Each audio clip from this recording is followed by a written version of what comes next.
તમે જો યંગસ્ટર્સ લોકો પેલા મંદિરમાં જતા નહીં, શું કામ? ગંદકીને કારણે. શ્રદ્ધા નથી એવું નતું. હવે ત્યાં એવી ગંદકી હોય કે યંગસ્ટર્સને ત્યાં જવું ન ગમે. પ્રમુખ સ્વામી મહારાજે એક બુદ્ધિ વાપરી. હું એ બાબતમાં એને સલામ મારવી પડે અથવા વંદન કરવા પડે.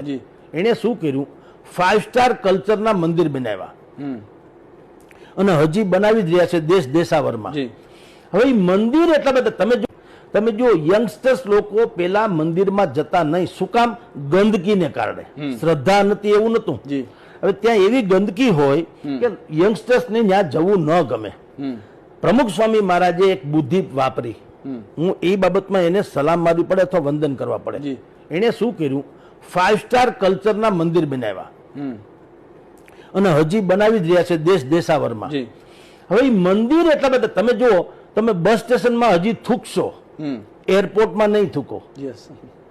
બે જાહેર સંસ્થા છે ને, પણ અહીંયા રણીધણી વગરનું છે. અહીંયા હજી તમે ફાંકી ખાઈને થૂકશો. તમે માણસ એરપોર્ટમાં નહીં થૂકો. અમિતાભ બચ્ચનનું કેબીસી તમે જુઓ છો, એ કોકના આંસુ લૂછે, સામે વાળાના ભાવવાહી થઈ જાય ત્યારે એ આંસુ લૂછીને જે પેપર હોય પોતાના ખીચામાં નાખે.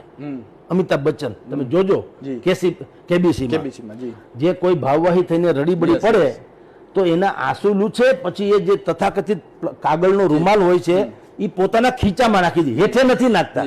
કારણ કે સ્ટુડિયો એટલો બધો બહેતરીન હોય છે, નહીતર અમિતાભ બચ્ચન ને કોણ ના પાડે? અને એ પટાવાળાને કે તો કોઈક માણસ આવીને લઈ જાય ને, પણ એ તમને ને મને ટૂંકમાં પ્રેરણા આપે છે કે ભાઈ સારી જગ્યાએ ગંદકી ન કરવી, એમ એટલે ખીચામાં નાખે છે. તો સહજાનંદ સ્વામી મહારાજમાં પ્રમુખ સ્વામી મહારાજે ખાસ કરીને એવી વ્યવસ્થા કરી, 5 સ્ટાર કલ્ચરના મંદિર બનાવ્યા કે તમને ગંદકી કરવાનું તમે ખૂબ જ ક્ષોભીલા પડી જાઓ કે અહીંયા ગંદકી ન કરાય. હવે એની પાછળનો આશય શું છે કે કમસે કમ યંગસ્ટર્સ લોકો ત્યાં દર્શન કરવા આવે, ફરવાના બાને પણ. હવે આવશે તો કોકની ધર્મનું 1-2 છાંટા એને ઉડશે.